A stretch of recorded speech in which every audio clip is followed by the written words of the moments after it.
एक चीज़ ध्यान में रखिएगा, अगर आप इनकम टैक्स में चाहते हैं ना कि स्ट्रॉन्ग होना, तो बस एक चीज़ मेरा बात हमेशा ध्यान में रखिएगा, प्रोविज़न मेन जो है आपका टैक्स जो बेस होता है ना, ये प्रोविज़न पर बेस्ड होता है। अगर आपका प्रोविज़न दिमाग में है, मतलब क्वेश्चन कैसो हो आए आपका बन जाएगा, बस इतना दिमाग में रखिएगा, ठीक है। और इनकम टैक्स जो है आप लोग को बस बीकॉम में बस नहीं है, आप चाहे कोई भी अगर आप जॉब के लिए भी कीजिएगा, है ना, सब जगह मिल जाएगा आपको, ठीक है, सब जगह मिलता है। अभी तो खैर इस सब में भी आया है, नगर पालिका में भी देख लीजिएगा, इनकम टैक्स का पूरा है, सैलरी उसमें पूरा है। और क्या था वो CGL ना, तो उसमें भी आपका ये सैलरी का है उसमें। मतलब देखा जाए तो ये जो चैप्टर है ना बहुत इंपॉर्टेंट है, कोई भी एग्ज़ाम का पॉइंट से अगर देखें आप तो बहुत ज़्यादा इंपॉर्टेंट है। अगर आप तैयारी करना चाहते हैं अगर जॉब के लिए, तो इसके लिए मेन है प्रोविज़न। ऐसे भी बोले आपको इनकम टैक्स समझना है तो मेन समझिए इसका प्रोविज़न समझ गए, आपको कभी भी दिक्कत नहीं होगा। बात समझ में आ रहा है ना? तो बस आप ध्यान में रखेंगे प्रोविज़न को, अगर प्रोविज़न क्लियर तो टैक्स क्लियर, टैक्स क्लियर तो फिर टेंशन खत्म। और मेन है टैक्स में प्रोविज़न, बस प्रोविज़न को ध्यान में रखिएगा। तो हम लोग आज शुरू करने वाले हैं इनकम टैक्स में और सैलरी। अच्छा एक चीज़ और आप लोग से पूछ लेते हैं थोड़ा सा, बताइए तो आप लोग पैसा जो कमाएंगे, पैसा कमाने के जो साधन है आप लोगों की जगह, मतलब सोर्सेस जो है इनकम का जो सोर्सेस है वो सोर्सेस कितना है? 5। पहला कौन? पहला तो सैलरी आया, ठीक है। दूसरा हाउस प्रॉपर्टी, तीसरा PGBP, आगे कैपिटल गेन,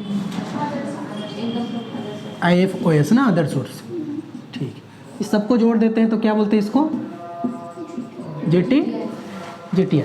क्वेश्चन दे देगा आपको, मान के चलिए आप रेवेन्यू इंस्पेक्टर का एग्जाम में बैठे हुए हैं, क्वेश्चन दे दिया कि सैलरी से आप 500 रुपया कमाए हैं, बोल देगा कैपिटल गेन से आप 300 रुपया कमाए हैं, सब रहेगा करोड़ में, ऊपर लिख देगा करोड़ में है। और आपको बोल देगा कि इनकम फ्रॉम डिविडेंड रिसीव हुआ 50 रुपया। अब बताइए GTI कितना होगा, क्या कीजिएगा?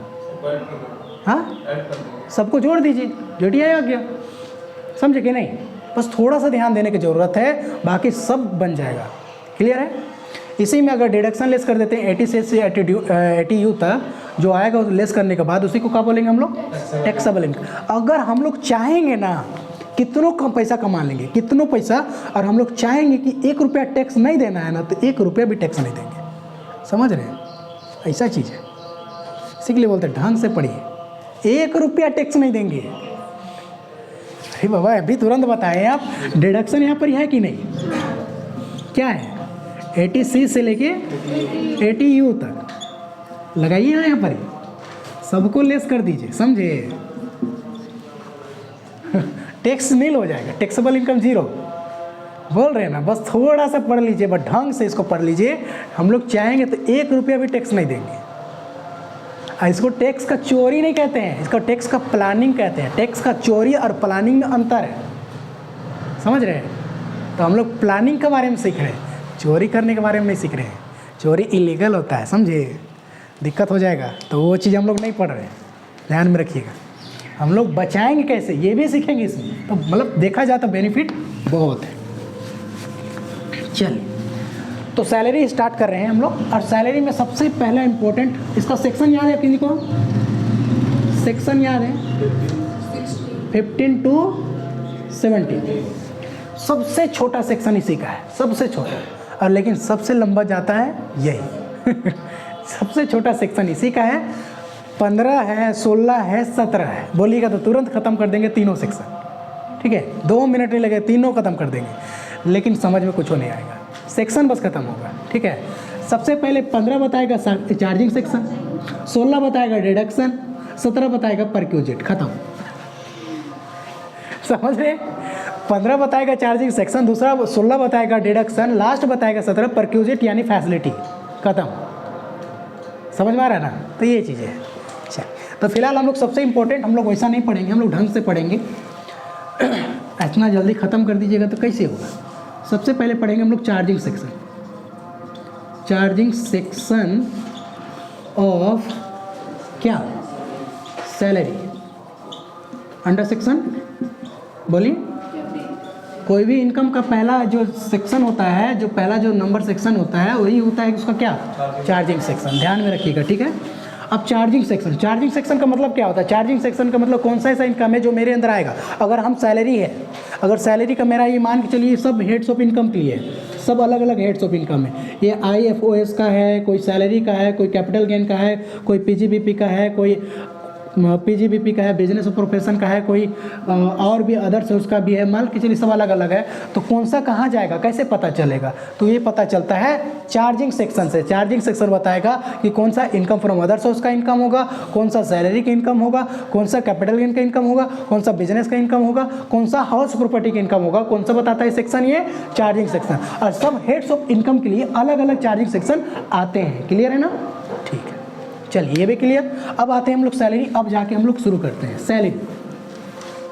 देखा जाए तो इंडिया में सबसे ज़्यादा इनकम कहाँ से जनरेट होता है? सैलरी। लगभग 80% लोग जो करते हैं सैलरी में डिपेंड रहते हैं, लगभग 80%। ठीक है, सभी को चाहते हैं कि हम जॉब करें, तो उसके लिए हम लोग पढ़ रहे हैं। तो सैलरी जो है इसके लिए सेक्शन पढ़ेंगे, चार्जिंग सेक्शन। कौन सा ऐसा इनकम है जो बताएगा कि चार्जिंग मतलब सैलरी में होगा, तो 15 बताएगा। ठीक है, कोई पूछ देगा आपको चार्जिंग सेक्शन क्या है, ध्यान में रखिएगा। 15 किसके लिए? सैलरी के लिए। सबसे पहले बोलता है ये कि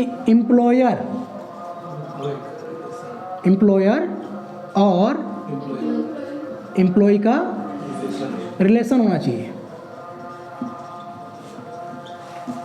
मतलब मालिक और वर्कर का, या फिर नौकर, ऐसे ही नहीं लिखते हैं, नौकर का।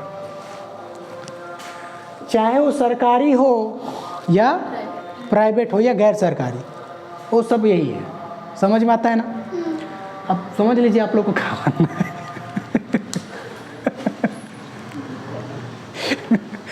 अब आप लोग को मालिक बनना है कि नौकर बनना है, सोच लीजिए आप। ठीक है, तो फिर से हम लोग ध्यान देते हैं। चार्जिंग सेक्शन बोलता है एम्प्लॉयर और एम्प्लॉय के अगर रिलेशन है तो उसको हम लोग क्या बोलेंगे? सैलरी बोलेंगे। बात समझ में आ गया ना? तो उसे हम लोग सैलरी मतलब कि सैलरी का इनकम कहेंगे। अगर एम्प्लॉयर के द्वारा चाहे वो कैश में या काइंड में जो कुछ भी एम्प्लॉयर से एम्प्लॉय को अगर मिलता है तो उसी को हम लोग सैलरी बोलते हैं। Any amount receive by employer, चाहे वो कैश के फॉर्म में हो या इन काइंड के फॉर्म में हो। ठीक है, चाहे वो एम्प्लॉयर हो या एक्स एम्प्लॉयर हो, उससे जो कुछ भी रिसीव होगा under the contract of act under salary, तो इसको हम लोग बोलेंगे सैलरी का इनकम। बात समझ में आता है? क्लियर है ना? चलिए इसका डिफिनेशन हम लिख दे रहे हैं, आप लोग फटाफट नोट कीजिएगा। कि बोले लिख लीजिएगा, बोले लिखिएगा, लिखिएगा। एनीथिंग रिसीव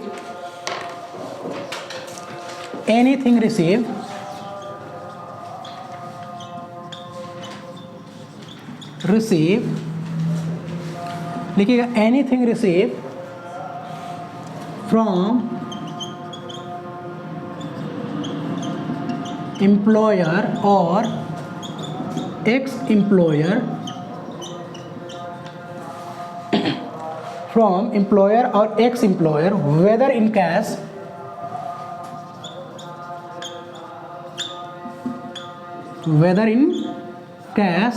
और in kind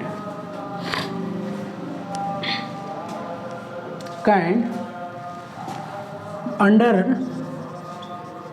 the contract of service, under the contract of service, under the contract of service is cover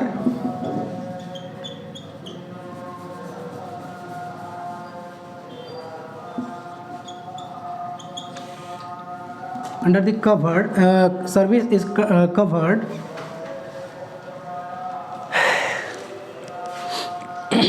under the head of salary.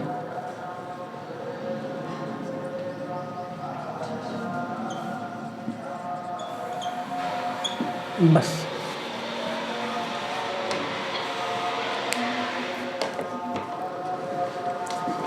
पहला क्या बोला? एनीथिंग मतलब कुछ भी रिसीव होगा किससे? एम्प्लॉयर मतलब मालिक या पहले वाला मालिक से, ठीक है। वेदर इन कैश, कैश मतलब जानते ही हैं नगद, या इन काइंड मतलब कैश के अलावा, जैसे कंप्यूटर दे दिया, लैपटॉप दे दिया, कुछ हो दे दिया, सामान दे दिया, गाड़ी दे दिया, कुछ हो दे देगा, ठीक है। तो हम लोग सीख लेंगे इन काइंड मतलब पैसा के अलावा कुछ और दे दे तो under the contract of service. जब भी हम लोग कहीं भी काम करते हैं, चाहे वो सरकार के मतलब सरकारी हो या गैर सरकारी हो, किसी की जगह अगर जाके हम लोग काम करते हैं तो बिना कॉन्ट्रैक्ट के हम लोग काम नहीं करते हैं। बिना जितना भी होता है काम सभी कॉन्ट्रैक्ट के हिसाब से ही होता है, और इसको हम लोग बोलते हैं कवर है। किसके अंदर में? सैलरी के अंडर में कवर है। बात समझ में आता है? कोई दिक्कत इसमें नहीं। तो इसी को हम लोग सैलरी कहते हैं। बात समझ में आता है ना? ठीक। मतलब इसका एम्प्लॉयर और एम्प्लॉय का रिलेशनशिप जो है वो एग्जिस्ट करना चाहिए, और अगर एग्जिस्ट नहीं कर रहा है तो सैलरी को उसको इनकम नहीं कहेंगे। जैसे कि एक एग्जांपल लेते हैं, आप लोग को ध्यान दीजिएगा। एक एग्जांपल लेते हैं, मान के चलिए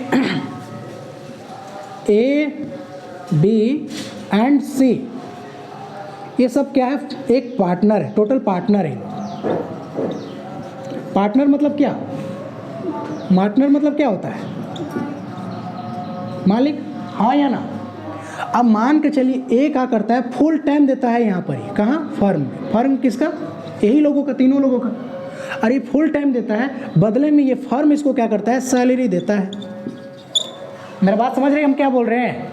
ये तीनों मालिक है, और मालिक मतलब ये लोग का फर्म है, और वो फर्म ही क्या करता है? ए को सैलरी देता है। सोचिए तो, खुद मालिक है, अपने मालिक है, और अपने आप को वो सैलरी दे रहा है। क्या एम्प्लॉयर एम्प्लॉय की रिलेशनशिप इसमें है? नहीं। तो क्या इसको सैलरी बोलेंगे? नहीं बोलेंगे। पहला चीज क्लियर हुआ? ठीक है।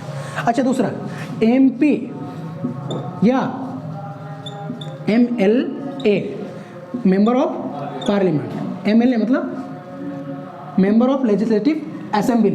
तो ये सब जितना भी हैं ये तो खुद सरकार है, और अपने आप को सरकार मिल लेता है। अभी देखिए मोदी जी को सैलरी मिलता है, पता है ना आप लोग को? मिलता है ना? हेमंत सोरेन को मिलता है ना? खुद मालिक है, अपने आप को सैलरी दे रहा है, तो उसको सैलरी हम लोग नहीं कहेंगे। बात समझ में आता है ना?